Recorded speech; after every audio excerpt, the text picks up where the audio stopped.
Hello student, this is Vijayalakshmi Rathore, teacher of fresh board school. आज हम लोग पढ़ेंगे क्लास 5 से चैप्टर नंबर 11, जो एक गाथा है सुभाष चंद्र बोस के बारे में, जो एक फ्रीडम फाइटर थे।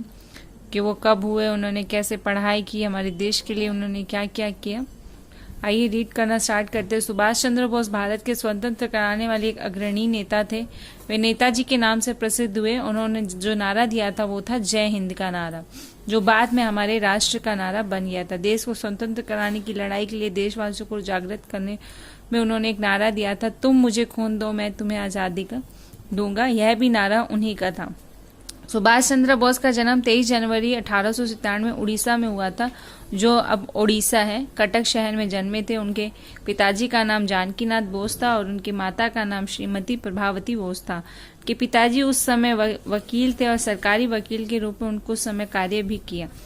कटक महापालिका के लिए उन्होंने अनेक महत्वपूर्ण कार्य किए और वे बंगाल की विधानसभा के सदस्य भी रह चुके थे। अंग्रेज सरकार ने जानकी बोस को राय बहादुर की उपाधि से नवाजा और सुभाष चंद्र बोस 14 भाई बहनों में से 90वें स्थान पे थे। उनकी प्राथमिक शिक्षा, जो पहली शिक्षा थी, वो कटक के प्रोटेस्टेंट यूरोपियन स्कूल में पूर्ण हुई और 1909 ईस्वी में रेवेंशॉ कॉलेजिएट स्कूल में उन्होंने दाखिला लिया। सुभाष चंद्र बोस कॉलेज के प्रिंसिपल बेनी माधवा दास के व्यक्तित्व से बहुत प्रभावित थे। उनकी पढ़ने लिखने में जो रुचि थी, वह मात्र 15 वर्ष की आयु में उन्होंने विवेकानंद के साहित्य का पूर्ण अध्ययन भी कर लिया था। 1915 ईस्वी में इंटरमीडिएट की परीक्षा द्वितीय श्रेणी में उत्तीर्ण की और उस समय वो बीमार भी थे।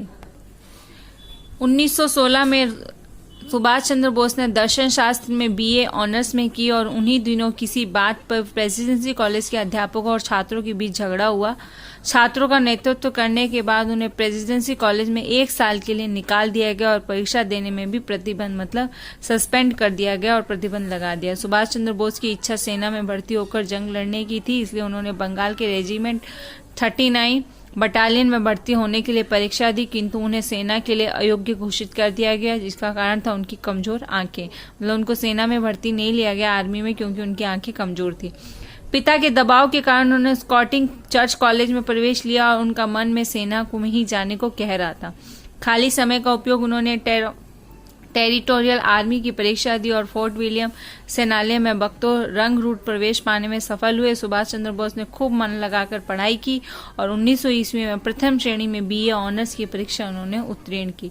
उन्होंने कलकत्ता विश्वविद्यालय में दूसरा स्थान प्राप्त किया और पिता सुभाष चंद्र बोस को आईसीएसई बनाना चाहते थे, किंतु उनकी आयु को देखते हुए केवल एक ही बार यह परीक्षा पास करनी थी और परीक्षा देने का निर्णय लेने के लिए उन्होंने पिताजी से कुछ समय मांगा।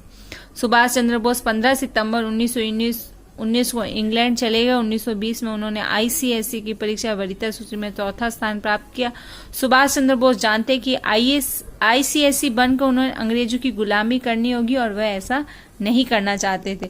इसलिए सुभाष चंद्र बोस ने स्वामी विवेकानंद और महर्षि अरविंद के विचारों से प्रभावित थे। उन्होंने अपने विचारों को समझौता न करते हुए 22 अप्रैल 1921 को भारतीय सचिव ईएस माउंटेन को अपना इस्तीफा भेज दिया और अपनी मां को बेटे के इस फैसले में बड़ा गर्व हुआ, क्योंकि वो अंग्रेजों की गुलामी नहीं कर सकते थे। सुभाष चंद्र बोस का स्वतंत्रता सेनानी देश बंधु चित्तरंजन दास के कार्यों को प्रभावित था। उन्होंने दास बाबू के साथ काम करके इच्छा प्रकट की और भारत लौट आए। रविंद्रनाथ ठाकुर की सलाह से उन्होंने सर्वप्रथम गांधी जी से मुलाकात की और सुभाष चंद्र बोस से 20 जुलाई 1921 से वे पहली बार मिले। गांधी जी की सलाह पर सुभाष चंद्र बोस ने कोलकाता आकर चित्तरंजन दास से भेंट की और उन दोनों दास बाबू बंगाल के गांधी जी के असहयोग आंदोलन के नेता थे और सुभाष बोस भी इस आंदोलन से जुड़ गए। 1922 ईस्वी में दास बाबू ने कांग्रेस के अंतर्गत स्वराज पार्टी की स्थापना की। स्वराज पार्टी में अंग्रेज सरकार का विरोध करने के लिए कोलकाता महापालिका का चुनाव लड़ा और जीता भी। दास बाबू महापौर चुने गए। उन्होंने सुभाष चंद्र बोस की महापालिका का प्रमुख कार्यकारी अधिकारी बनाएगा। सुभाष चंद्र बोस ने कलकत्ता की सभी सड़कों पर अंग्रेजी जितने भी नाम थे वो भारतीय नाम रख दिए और स्वतंत्रता संग्राम के शहीदों के परिवार को नौकरी भी दिला दी। जितने भी कलकत्ता में अंग्रेजी मतलब रोड्स थे जिनका अंग्रेजी नाम था, उन्होंने वो इंडियन कर दिया। ठीक है। सुभाष चंद्र बोस ने अपने गुणों से सभी को प्रभावित किया। शीघ्र ही देश के महत्वपूर्ण नेताओं में उनकी गिनती होने लगी। उन्होंने पंडित जवाहरलाल नेहरू के साथ मिलकर कांग्रेस के अंतर्गत युवकों को इंडिपेंडेंस लीग शुरू की। 1928 में साइमन कमीशन के भारत आने पर कांग्रेस ने उन्हें काले झंडे दिखाए और सुभाष चंद्र बोस ने इस आंदोलन का नेतृत्व कोलकाता में किया। सुभाष चंद्र बोस ने अपने सार्वजनिक जीवन में कुछ 11 बार वो लोग जेल गए। 16 जुलाई 1921 में वे पहली बार 6 महीने के लिए जेल गए थे और 1925 में उन्होंने क्रांतिकारी मित्र गोपीनाथ शाह को फांसी की सजा मिलने पर सुभाष चंद्र बोस बहुत दुखी हुए। अंग्रेज शासकों ने गोपीनाथ का शव मांग कर उनका अंतिम संस्कार करने के कारण अंग्रेज सरकार को यह शक हुआ कि वे क्रांतिकारी से संबंध रखते हैं और उन्हें उकसाते हैं। इसी को मुद्दा बनाकर अंग्रेज सरकार ने सुभाष चंद्र बोस को गिरफ्तार कर लिया और बिना कोई मुकदमा चलाए उन्हें अनिश्चित काल के लिए म्यांबर के मांडवा जेल में भेज दिया गया। 5 नवंबर 1925 ईस्वी को देशबंधु चित्तरंजन दास ने कोलकाता में निधन हो गया और सुभाष चंद्र बोस की उनकी मृत्यु की खबरें मांडले कारागृह में रेडियो द्वारा उनको मिली। मांडले कारागृह में सुभाष चंद्र बोस बीमार पड़ गए और उन्हें तपेदिक एक बीमारी है जिसको हम लोग अभी टीबी बोलते हैं। अंग्रेज सरकार ने उन्हें इलाज के लिए यूरोप जाने की शर्त पर रिहा कर दिया, परंतु सरकार ये स्पष्ट नहीं किया कि इलाज के बाद वे भारत कब लौट सकते हैं। सुभाष चंद्र बोस ने शर्त स्वीकार नहीं की और आखिरकार परिस्थिति बिगड़ने पर जेल अधिकारी घबरा गए और अंग्रेज सरकार को उन्हें रिहा करना पड़ा।